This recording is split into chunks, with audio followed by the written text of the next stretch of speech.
Hey everyone, welcome to Create Text Colors. I'm Chris Arpin, and we are going to do another graphics video. And in this installment, we are going to cover marbleizing. So we're going to get right into it. What you need to do marbleizing, or to pull this off, is your substrate, your panel, whatever it is that you're working on, your project, some saran wrap, and you need a palette. So for this, it's just a simple piece of cardboard with some plastic over it. This is my palette. It needs to be non-porous. So you can use plastic bag, plastic like this, automotive masking plastic, something that's not going to absorb the paint.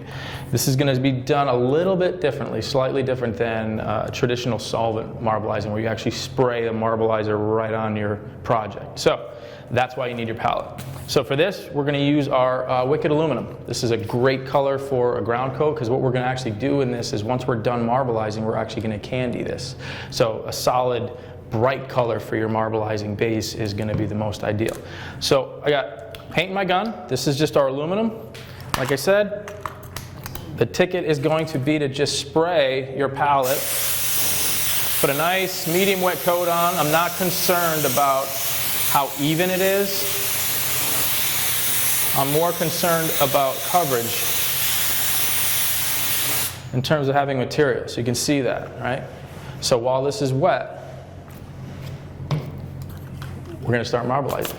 So I'm going to put my gun over here, grab my saran wrap. Now the ticket to the effect of the marbleizing is based on really the texture that you create with your saran wrap, your plastic, right? If you just do this flat, it's going to look flat. It's like taking just a regular piece of paper and putting it over this. So you're going to create that texture, that pattern. You can stretch this a little bit, get a shape. Just kind of, you can see I'm kind of just laying it into my paint, allowing that random kind of a pattern to happen. So you're going to let that sit for a second, get some paint on there, and then we're going to go right to our panel. So now this panel, the other thing is, now this is aluminum, the panel is black. It works best over black. This is Autoborn Sealer Black, just 1 or 2 coats to get a nice background color. And now we're going to take this. You can see already, I already have a pattern. I already have that pattern that's already made from the saran wrap, and we're just going to do the same thing. We're just going to lightly let it fall. And now, because we're working on a flat surface, gravity is going to pull the saran wrap into this, right? It's going to allow it to make its own pattern. So you can just tap it down a few spots.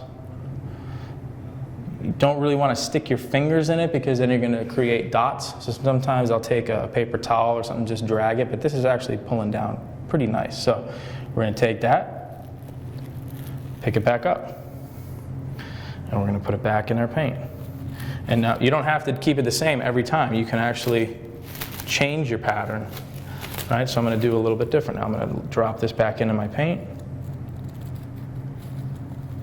create a texture, create a pattern, and then I'm going to reapply it. Same thing, you guys can see it, just that static electricity kind of helps pull it down to the pattern, pull it down to your panel, and create that random pattern. So I'm just going to continue working up to the top.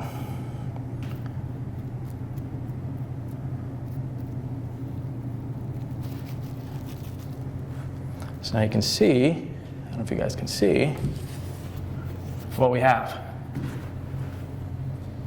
So you're going to build texture that way. So now you can apply a little bit more paint. I'm just going to continue working my way randomly down this panel till I have everything filled in. If it's not dark enough, you can actually go in and darken up some areas with a little more paint and create the highlights. The reason I like doing it this way is because you actually have a little bit more control on how concentrated or how weak your pattern is. You can dictate, you can come back and do it again and tighten it up. If you're doing something, obviously we're working horizontally, right? So gravity is naturally helping us. If you're doing something larger scale, like the side of a car or side of maybe a two-tone stripe, you have a two-tone separation for your graphics. Sometimes now you're working horizontally, so gravity's really not helping you, because it's going to want to pull it down. So something you can do, if it's only just you and you don't have a second set of hands to help you, is pre-make your pattern, right? So now you have this piece with a couple folds and some reveals, right? You want to make it scrunchy, but you have a little bit of masking tape on there. All I did was take a couple strips of masking tape while this was down And now I have something that's repeatable. So even if this was long, really, really big and harder to maintain that shape, you can just drape it in the side and continue on moving down the side of the car, and it's going to always have that random pattern in it instead of having that tendency to just want to hang flat. So it's a lot easier than trying to go and reposition it every time. You can work a lot faster because you do want to actually move fairly quickly because of the product drying. But the nice thing is you can just re-wet your panel here, right, and then just continue on.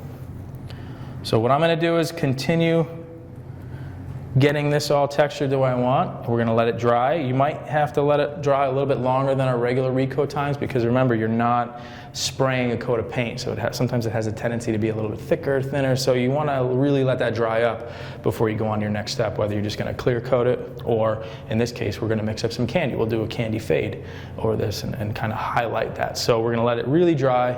We'll see you guys in a little bit, and we're going to put our candy on. Hey guys, welcome back. Our panel is all dry. Our graphic background is all done. You can see I kind of went ahead and I dabbed a few spots as well. I didn't really cover that in the video, but we can also just bunch up. We could wad up the saran wrap and just give a little random highlights if you want to bring some color forward and push it back. So this is all totally dry, and that's the key. We let this sit for about 2 hours to really dry up. And now I have some candy mixed. I'm going to do a teal and electric green fade. So this is our poison green, and I'll put a couple coats of that down, and then I'll do some candy teal up to from the bottom into the middle of this panel. It's going to give it a really cool effect. So this is mixed 4-to-1. So we're going over black background. It's okay to be a little more concentrated. So I did 4 parts 40-50 to 1 part poison green, and I'm going to put a coat on. You guys can see what that looks like.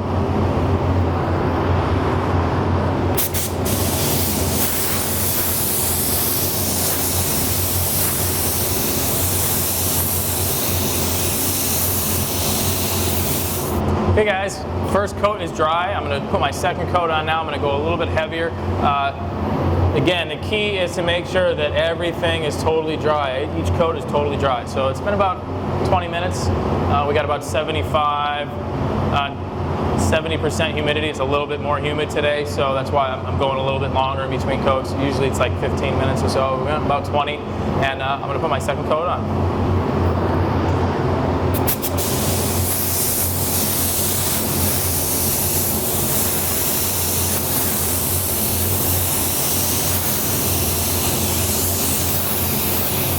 Okay guys, we're back. I did 3 coats over just about everything, and then I did a couple of darker passes just at the top to give a little bit of shading. So now this is, again, totally dry. It's been about a half an hour. I said before, it's really humid today, but keep in mind, we do have air movement, very good air movement. We're in a booth environment, so if you guys are spraying in higher humidity, air movement is key, or your dry times are just going to be increased a little bit longer. So just make sure that it is dry to the touch. That is key, especially when spraying the candies, because again, you're using your 40-50, or again, like we always recommend now, the 40-50 with our candies. So dry to the touch is key. We don't want to do a wet on wet because it's just going to cause a lot of problems. So wait a little bit longer, 5 more minutes is going to make a huge difference. So now I have my Tealicious mixed up. I did the same way. I did our Candy 2.0 Tealicious with 4 parts 40-50, so 4-to-1. And I'm going to do the same thing. I'm going to start at the bottom and work my way up, kind of fade color in, and we'll see how that looks. I'm going to put the first coat on right now.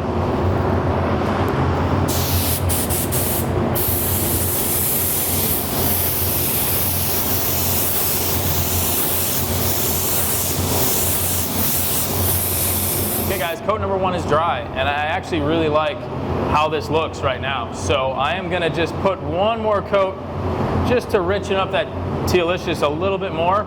And you can see in the middle where that Tealicious comes into that poison green, it's starting to actually turn it a little more emerald green. So I'm going to let that fade happen and stop right there. And then I might just come up to the top here and spray just a little bit on the edges just to push that a little bit darker up top to shade it, because I really like what's happening there. So I'm going to do 1 more coat and do a little bit of fading in and let this dry, and we're going to get it all cleared up and untaped so you guys can check it out.